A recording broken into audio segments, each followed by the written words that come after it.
Bismillahirrahmanirrahim. Assalamualaikum warahmatullahi wabarakatuh. Perkenalkan, nama saya Fadil Maiseptian SOSI MPD, dosen program studi Bimbingan Konseling Islam, Fakultas Agama Islam, Universitas Muhammadiyah Sumatera Barat. Bidang keilmuan saya yaitu Bimbingan dan Konseling. Mata kuliah yang saya ajarkan pada program studi Bimbingan Konseling Islam yaitu Bimbingan Konseling Kelompok. Mata kuliah ini memiliki bobot SKS sebanyak 3 SKS yang merupakan mata kuliah bersyarat kompetensi program studi. CPL program studi pada mata kuliah ini berjumlah 3 butir yaitu CPL 1, CPL 2, dan CPL 3. CPL 1 bertakwa kepada Tuhan Yang Maha Esa dengan menunjukkan sikap religius dan menjunjung tinggi nilai keislaman dalam menjalankan tugas berdasarkan agama, moral, etika akademik, nilai-nilai kearifan lokal, serta menginternalisasi nilai-nilai tersebut dalam pekerjaan di bidang bimbingan konseling Islam secara mandiri, yang tercermin dalam sikap ikhlas, komitmen, peduli, dan bertanggung jawab. CPL yang kedua, kemampuan untuk mengidentifikasi, merumuskan, menyelesaikan permasalahan sosial kemasyarakatan dengan menerapkan prinsip, azas, dan teknik bimbingan dan konseling Islam sesuai dengan perkembangan ilmu pengetahuan dan teknologi, serta nilai-nilai budaya dan kearifan lokal. CPL yang ketiga, kemampuan membuat perencanaan dan pelaksanaan bimbingan konseling Islam untuk menghasilkan solusi dalam rangka memenuhi kebutuhan psikologis dan kesejahteraan sosial dengan mempertimbangkan faktor sosial, budaya, keluarga, dan lingkungan masyarakat. Kemudian, CPMK pada mata kuliah bimbingan konseling kelompok berjumlah 4 butir. Yang pertama, memahami konsep dasar kajian bimbingan konseling kelompok. Yang kedua, memahami objek kajian dan ruang lingkup bimbingan konseling kelompok. Yang ketiga, melaksanakan praktek bimbingan kelompok dengan terampil. Dan yang keempat, melaksanakan praktek bimbingan konseling kelompok dengan metode dan teknik yang lain. Kemudian, sub CPMK dari mata kuliah bimbingan konseling kelompok berjumlah 6 butir. Yang pertama, mahasiswa mampu memahami konsep dasar dan tujuan bimbingan konseling kelompok.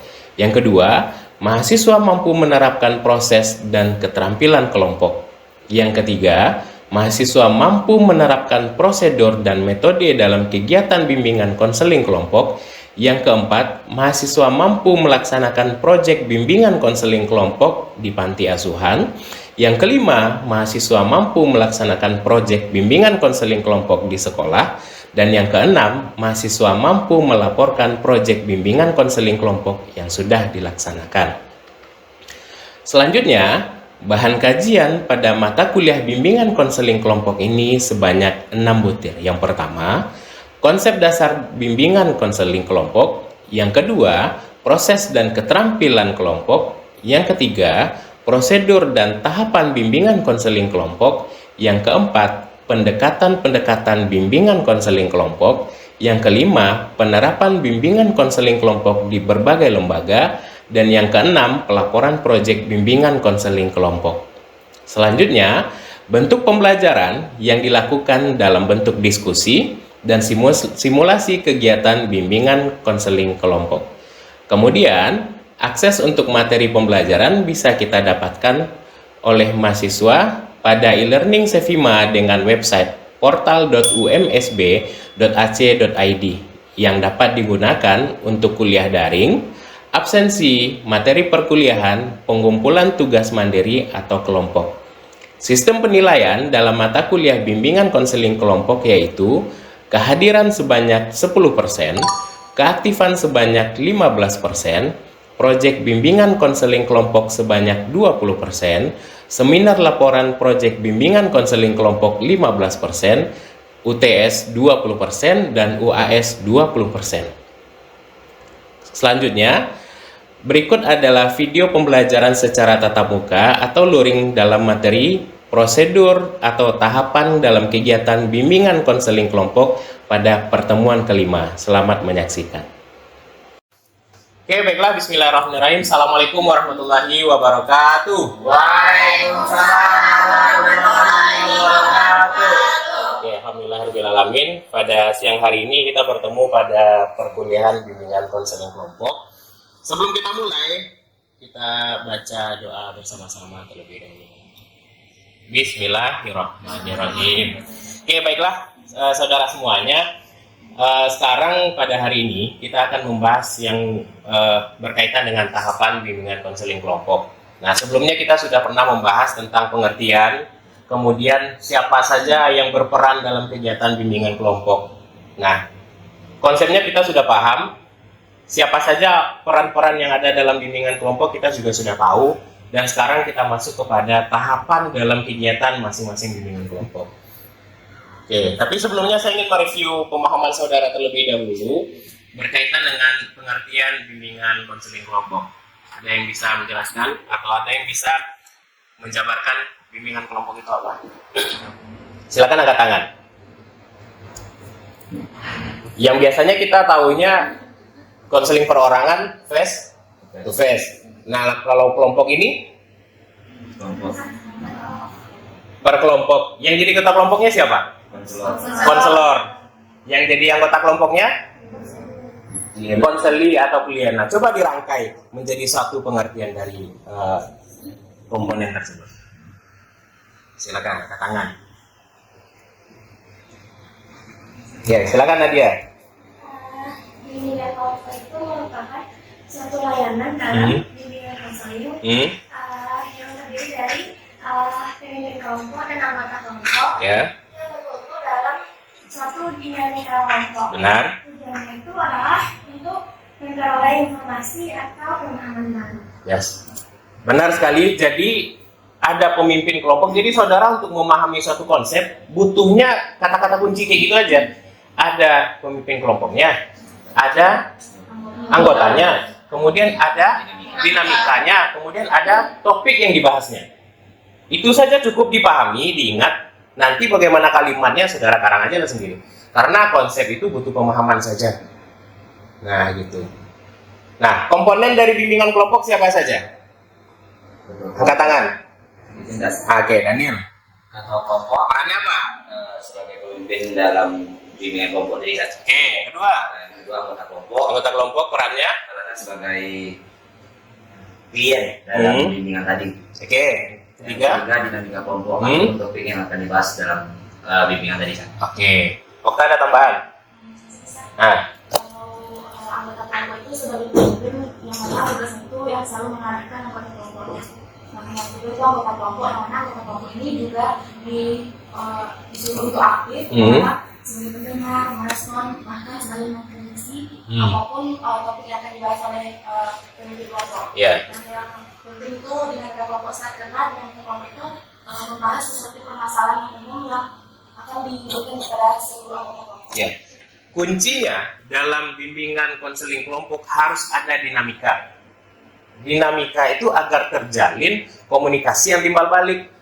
Jadi nanti ketua kelompok itu dia tidak hanya sekedar menyampaikan tujuan bimbingan kelompok apa, dia tidak hanya yang memberikan arahan bimbingan saja, tapi anggota kelompok yang lain juga harus berperan aktif dalam memberikan pendapat, dalam menyampaikan asumsi, dalam memberikan argumen.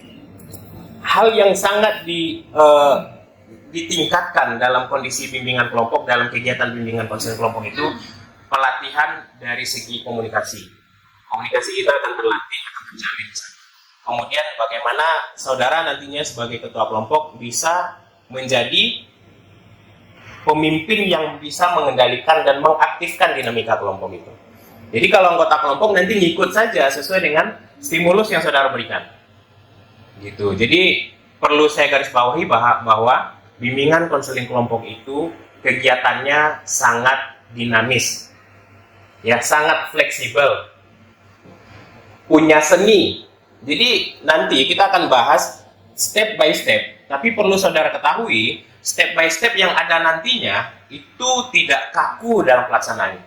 Saudara boleh bermain ice breaking nanti di sana. Saudara juga bisa membuat permainan-permainan yang lain yang itu tujuannya untuk mengaktifkan dinamika kelompok.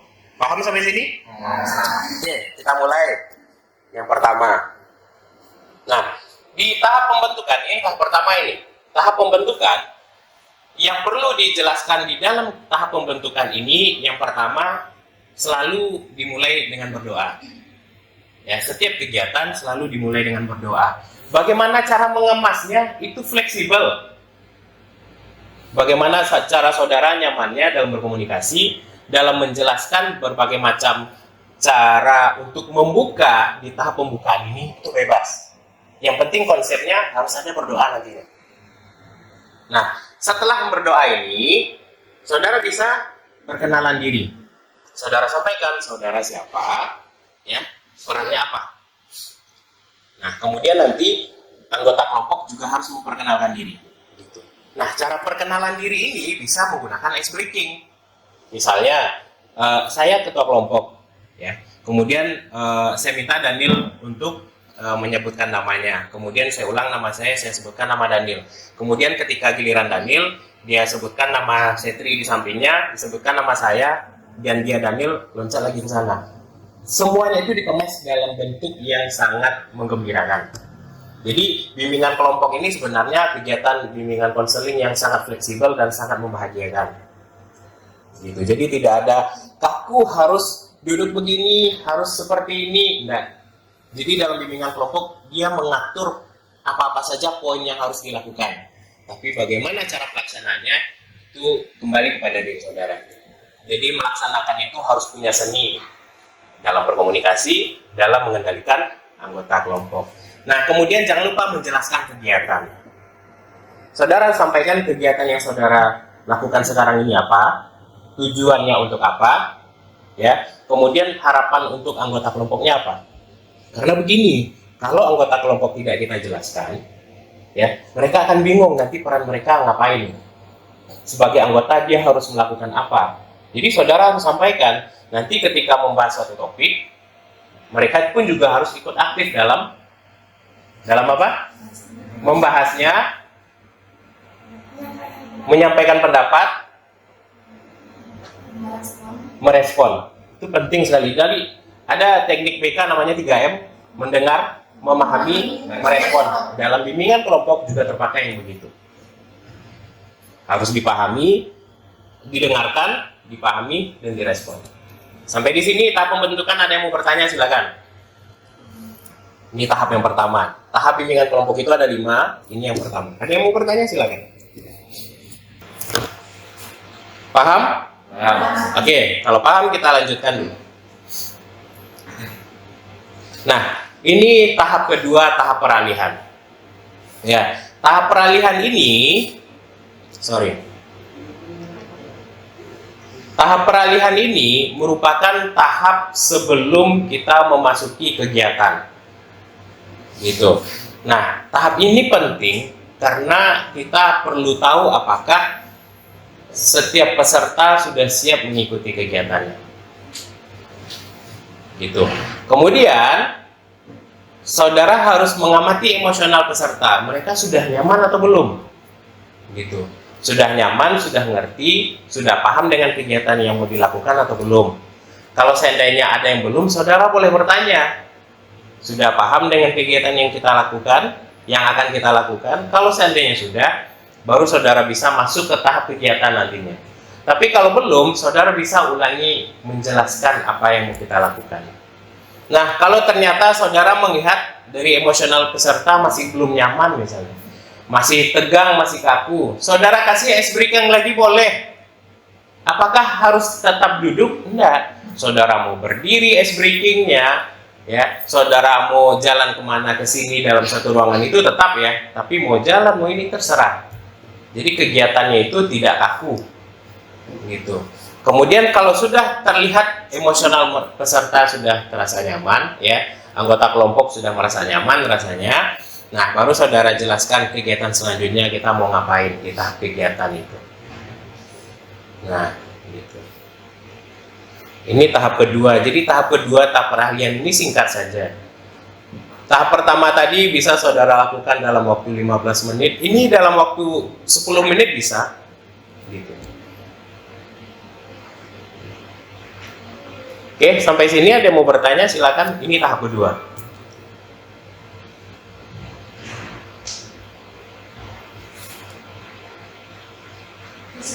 Ya. Kan itu tahap kedua yang tahap pelatihan, di mana di sana tuh pemimpin kelompok menanyakan kepada anggota kelompok apakah anggota kelompok ini siap atau sukarela, apakah itu harus ditanyakan atau bagaimana? Apa jangan-jangan anggota kelompok ini terpaksa ikut serta gitu di dalam bimbingan kelompok. Nah, keikutsertaan peserta itu sangat penting kita tanya. Nyaman dia, mau dia berpartisipasi atau tidak. Perlu kita tanya, kenapa setiap proses nantinya pasti akan melibatkan semua anggota. Dan ketika pelibatan semua anggota, itu pasti semua anggota diminta untuk berpendapat. Ketika ada anggota yang merasa tidak nyaman, ketika ada anggota yang merasa tidak senang mengikutinya, otomatis akan terjadi nanti ketimpangan dalam dinamika kelompoknya. Jadi dalam kegiatan seperti ini, bimbingan konseling kelompok ini, kita harus membuat semua pesertanya nyaman. Nah, makanya tadi di tahap pertama kita jelaskan tujuan kegiatannya ini apa. Topik yang kita bahas di bimbingan konseling kelompok topik apa? Topik tugas dan topik bebas. Nah, bisa saja saudara sampaikan bahwa sekarang itu topiknya topik bebas. Kalau topik bebas bagaimana? Benar. Didiskusikan semuanya, menyampaikan pendapat semuanya, topik apa yang mau kita pilih itu berdasarkan keputusan bersama. Kalau topik tugas, topiknya itu muncul dari pemimpin kelompok atau ketua kelompok dari bimbingan kelompok tersebut. Nah, begitu. Jadi kita tidak membahas masalah dari satu orang. Mana tahu dia merasa tidak nyaman karena takutnya nanti masalah dia yang dibahas gitu kan. Kalau masalah dia yang dibahas berarti itu konseling kelompok gitu. Nah, kalau bimbingan kelompok ini dia berarti membahas topik-topik yang sedang up to date, yang sedang terbaru gitu. Nah, itu. Jadi buat nyaman dulu anggotanya supaya dinamika kelompoknya terjalin nantinya. Oke, Okta? Oke. Paham sampai sini? Oke, kita masuk ke tahap ketiga. Tahap ketiga ini baru di tahap kegiatan. Nah, ini dia. Tahap kegiatan ini tahap kunci. Tahap kunci dari kegiatan bimbingan konseling kelompok agar apa topik yang sudah diputuskan tadi sudah kita temukan di sini, bagaimana pendapat-pendapat anggota kelompok terhadap topik tersebut. Nah, mengemukakan topik tadi kan ada, misalnya sudah beberapa orang menyampaikan topik usulan gitu. Kemudian kita putuskan topik mana yang mau kita bahas. Ini dia. Makanya namanya mengemukakan topik. Oh, topik si A yang kita bahas karena topik si A itu berkaitan dengan kondisi sekarang. Kondisi sekarang misalnya yang paling sedang in sekarang menurut saudara apa masalahnya? Pelecehan seksual. Dan saudara tahu pelecehan seksual itu sekarang ternyata tidak ketika ada sentuhan itu sudah pelecehan seksual, ternyata tidak seperti itu saja. Ketika ngode, catcalling itu sudah dikatakan pelecehan seksual dan itu sedang marak sekarang ini terjadi. Dan bahkan itu lokasinya di institusi pendidikan malahan. Itu kan heboh sekarang itu.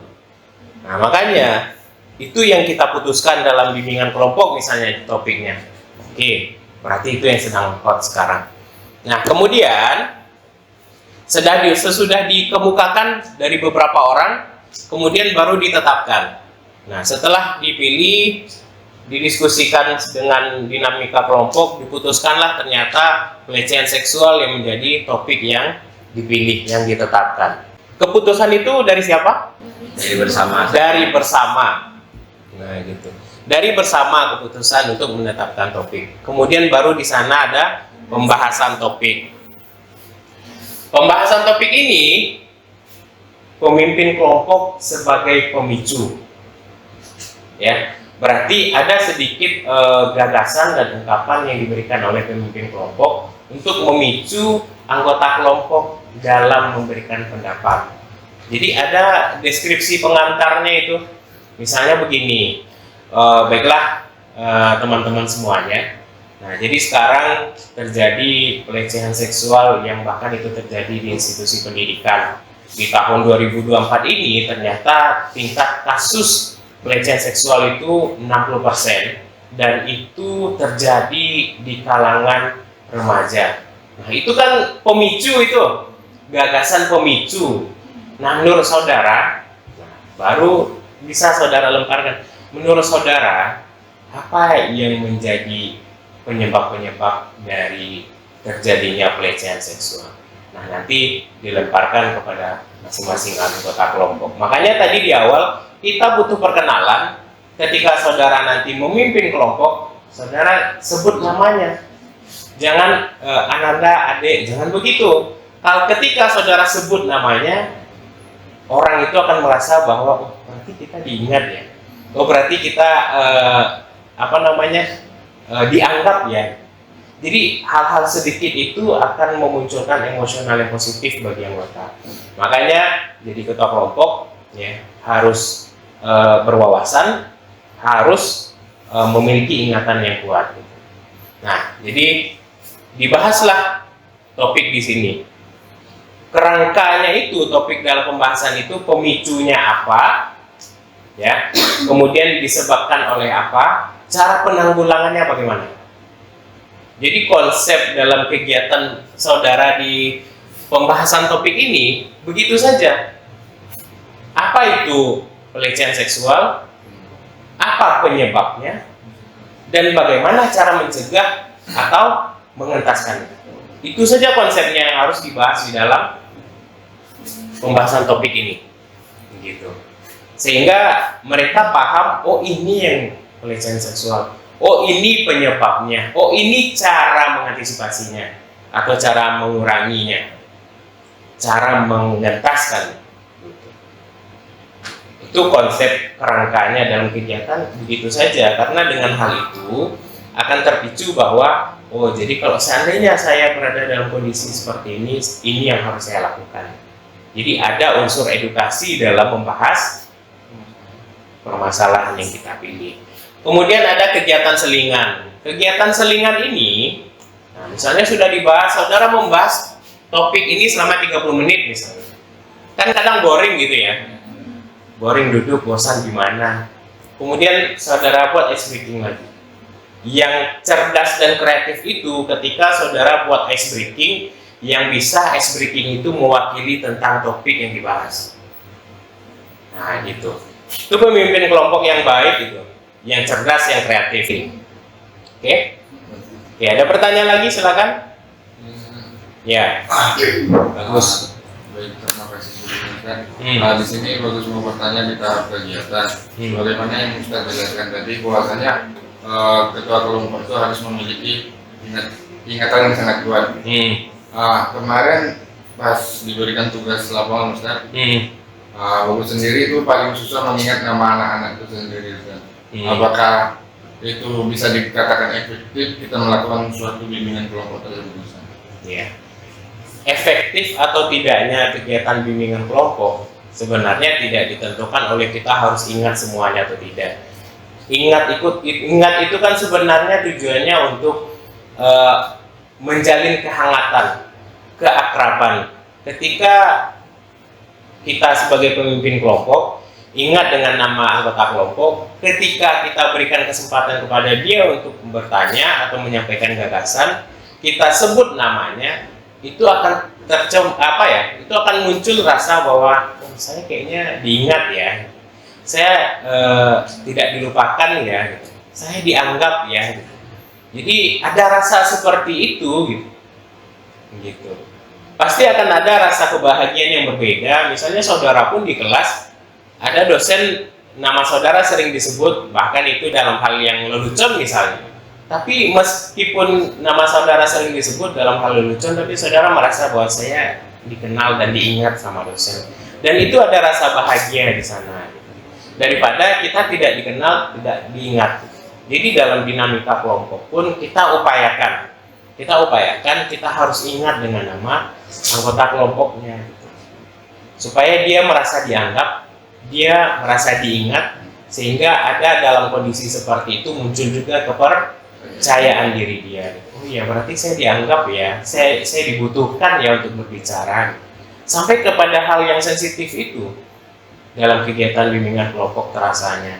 Makanya dalam bimbingan kelompok ini yang diasah itu tidak komunikasi saja, kepercayaan diri juga, ya, daya ingat juga, kemudian bagaimana bisa berinteraksi sosial yang baik juga. Itulah pentingnya bimbingan kelompok itu. Jadi satu kegiatan itu banyak hal bisa dilakukan dan dirasakan manfaatnya bagi anggota kelompok. Oke, bagus. Oke, ada yang mau bertanya lagi? Atau kita lanjut? Lanjut ya. Oke. Nah, ini tahap refleksi atau tahap keempat. Ya. Tahap refleksi ini setelah dibahas tadi berbagai macam materi, ya. Tadi kita sudah putuskan contohnya pelecehan seksual. Nah, masuk kepada menyampaikan kesan atau hasil. Kesan itu selama saudara melakukan bimbingan kelompok tadi, apa sih kesan yang dia rasakan, apa kesan yang dia dapatkan. Nah, jadi konseling itu seni ya, seni dalam berbicara, seni dalam berkomunikasi, seni dalam berdinamika, seni dalam mengendalikan kelompok. Seni dalam memecahkan masalah itu yang paling penting sekali. Paham? Paham, Ustaz. Ada yang mau bertanya silakan.